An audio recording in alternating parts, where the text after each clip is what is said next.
everybody, and welcome to Lisi's Three Things on this lovely Friday. I'm Lauren Forbes, Lisi's Social Media and Marketing Manager, and I'm joined today by the Director of Client Strategy at Lisi, Kristen Brophy.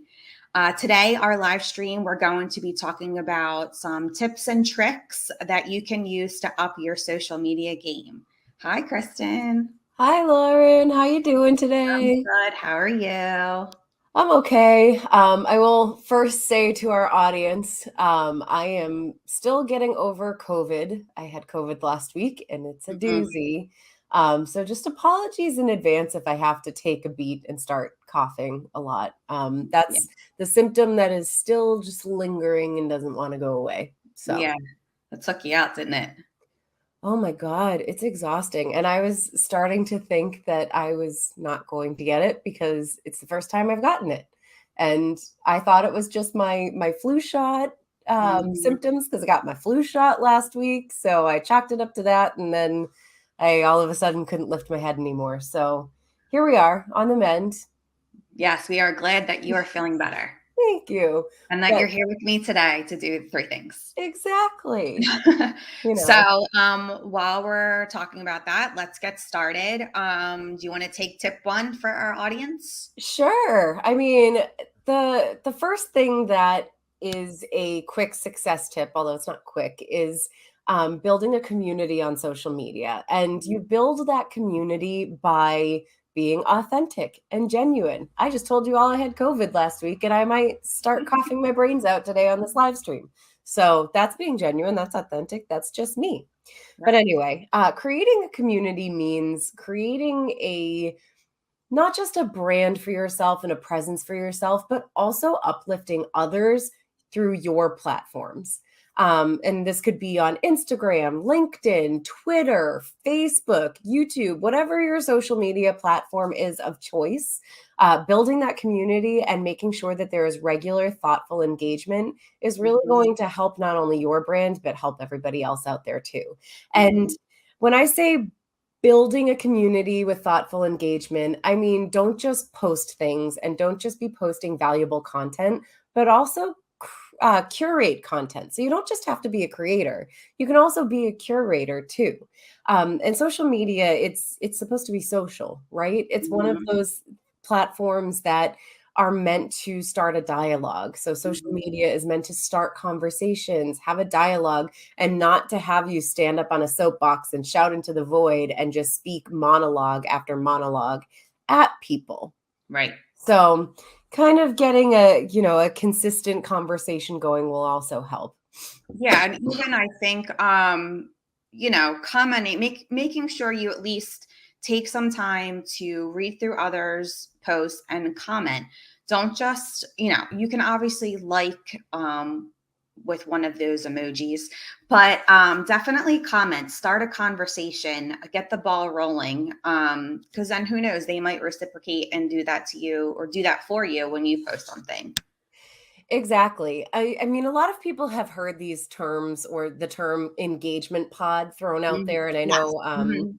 like that's one thing that Robin Addis, our COO, actually says a lot and recommends a lot, forming this engagement pod, which is just a group of individuals with whom you are really close to and you can build connections with, Mhm. just like sharing out your content or, sharing their content and then inviting them to interact on your content and engage with that content, comment on it, and kind of build that conversation for you. And then by having that built in engagement pod, so this group of people who you Mhm. connect with regularly, then you're able to build that community a little bit more and maybe third party vendors or third parties who are out there, maybe not you, not the second party, the person who is going to be commenting on you and your content, but Mhm. another third party might see that content through this engagement pod because it's a whole circle of interaction. You have your connections who are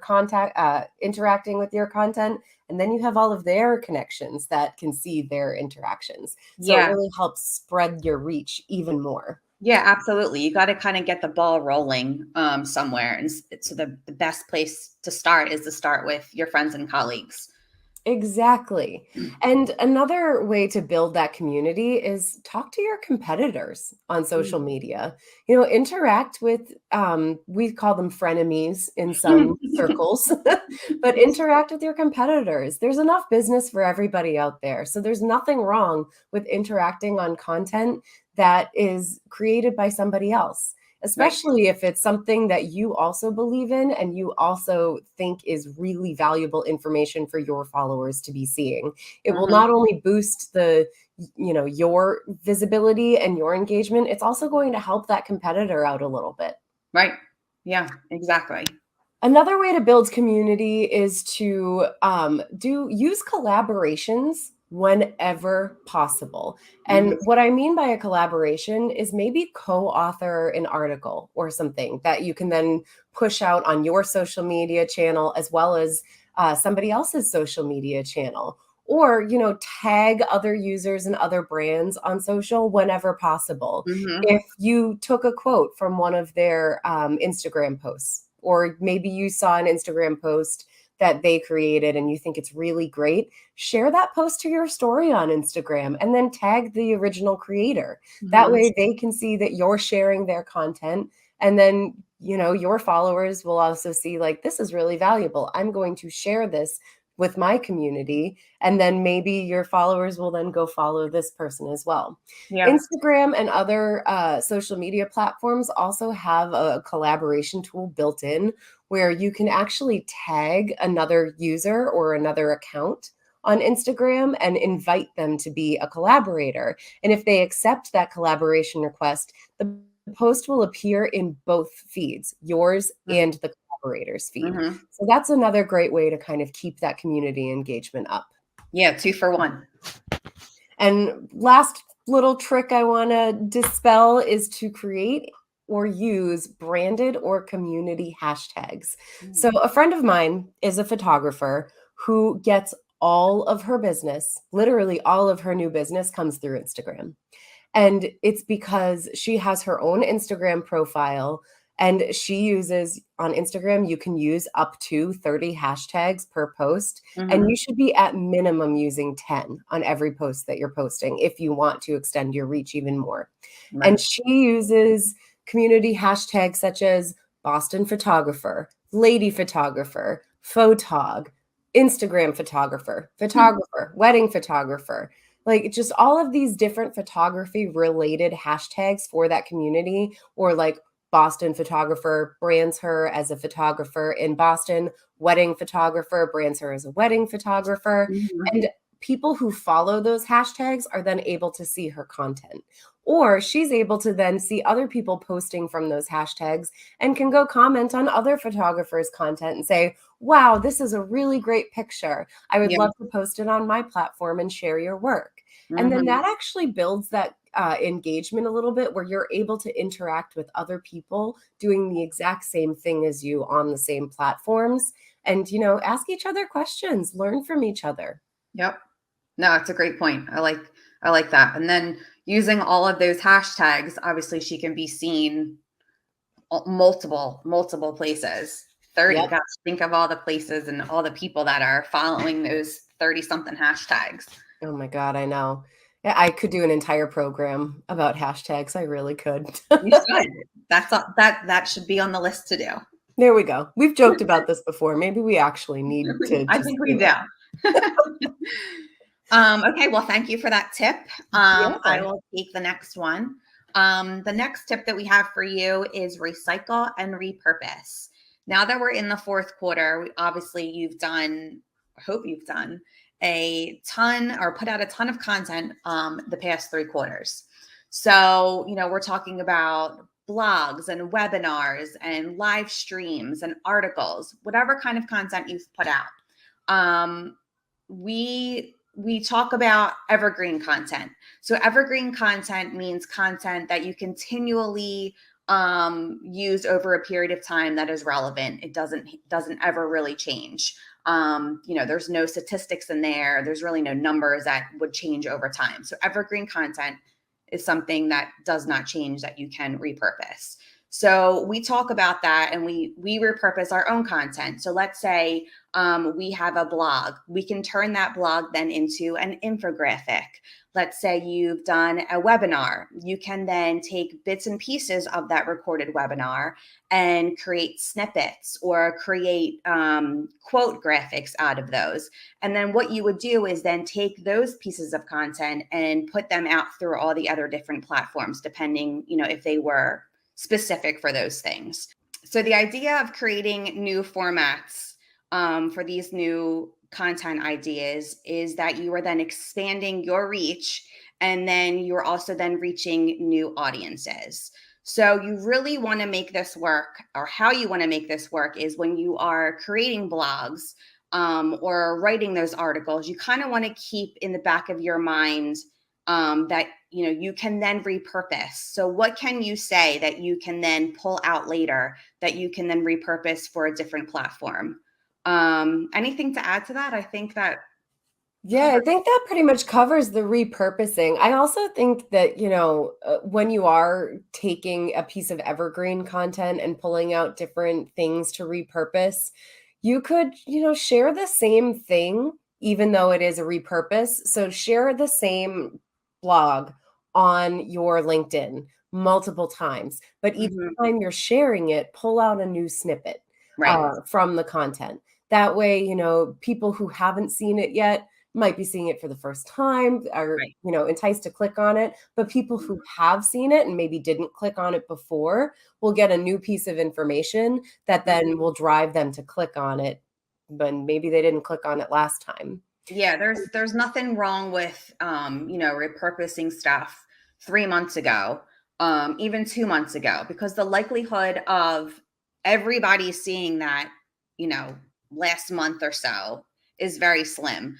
So by repurposing it, you're not only introducing it to new people, but maybe, you're reminding somebody that may have seen it and, didn't stop the scroll. Maybe they'd stop the scroll this time. Yeah, exactly. And this kind of leads into my next tip that I wanted to share, Sure. where you diversify the different types of media in your posts. So this is actually a really good segue, Yeah. going from repurposing, reusing, recycling into different, things that you can be doing. So for example, repurposing a webinar. Maybe you want to write a blog post, the key takeaways from your webinar, and just turn it into a written piece of content. Yep. Take that transcript from the webinar and put it up as a post, as a blog post on your website, so people can actually just be reading through the transcript. Maybe they just want to see things and read things at their leisure instead of listen to a webinar or sit and watch a webinar. Right. And using different types of media during those repurposed posts will actually attract different types of audiences. So maybe 1 month you use a static image. Maybe the next month you use a handout, so a PDF document that you can upload to your LinkedIn post, which then people can download and keep as a little, handout or printout that they can reference back to, or use a carousel post. Multiple images or multiple pieces of media put into one post that are easy to scroll through. And bonus points if you can make them look like a continuous scroll. That's always a fun thing to do. And then you can, use a video, or this is a big trend on Instagram right now. Use an image as a reel. Basically just put some sound over it or put one of those little animated stickers on it, and it turns it into a video post, even if it's just a static image. There's also a trending audio on Instagram right now. It's like, oh, an Instagram image or an image post as a reel, don't mind if I do. And you can see that audio trending everywhere. Audio, that's another type of media that you can reuse, or use to diversify your media on your posts. On Instagram alone, there are different types of media you can be doing. You can be doing a static image post. You can do a carousel post. You could do a reel, which is a video. You could do a story and link people back to different things on your website from your stories. So many different things that you can do for that one piece of content. And, set up some templates for yourself for these, diversified media types. That way, if you might have one static image with a pink background, you can just use the same Yeah, template, but make the background green. So if your sure. brand colors are pink and green, you can just kind of flip them around, even if it's the same template, and then just swap out the text on them. Yeah, no, I think they're really great points. I also think swapping out different formats for different platforms is also really great for ADA as well. Yes. So you've got your people that, whatever, disability they might have, whether it's, hearing or sight, diversifying your medium, you're presenting that information in multiple different ways so that you're also targeting multiple different people who might actually have, some impairment. So I Exactly. think that's really a really great thing to do as well. And even if it's, if it's a video and you're adding captions, a Mm-hmm. lot of platforms now default to sound off for any Sure. videos. Yeah. Mm-hmm. So by adding captions, you're not only, catering to those in your audience who might have a hearing disability Mm-hmm. or something that allows them not to be able to listen. You're tapping into this whole audience that might just scroll and watch a video Sure. with captions Mm-hmm. and not turn the sound on ever, even if they can hear. I mean, I must admit, especially late at night when I'm kind of scrolling, I never usually put the sound on anyway. So I appreciate the captions sometimes. There's this joke going around Reddit, and it so targets me. But a lot of millennials, I guess, actually watch TV with captions on, even if it's in English or their native language. Really? They watch it with the captions on, and I am guilty. I am one of those Oh, people. no, no, I can't do that. Everything, I have to watch it with the captions. Maybe I just showed my age. I don't know. That's all right. I'm showing my age. I'm a millennial that watches everything, even though I am a little hard of hearing in one ear. That's beside the point. I Yeah. still like having the captions. Oh, that's And captions are another great way to mm-hmm. showcase inclusion because that way Yes. you are able to maybe pronounce or show how something is spelled that Mm, might be spelled very differently from how it is pronounced, such right. as a name, a company name, or a person's Mm-hmm. name, or a town from which this person came from, or Yeah. whatever. There's also like a nice component to having those captions on there Mm-hmm. just so you Yeah, can that's a see good how things point. are spelled. Yeah, really great point. I think that is our 3 tips. I think I we've think so. we've covered it all today. So thanks to everybody who's tuned in and joined us. We hope you at least found one of these tips helpful, and we'll get to use those in the near future. Tune in next Friday for our Ask Me Anything live stream. Thanks, guys. Hope you have a great weekend. Thank you. I'm lucky I only had one coughing fit. So Have a good one. bye, everybody.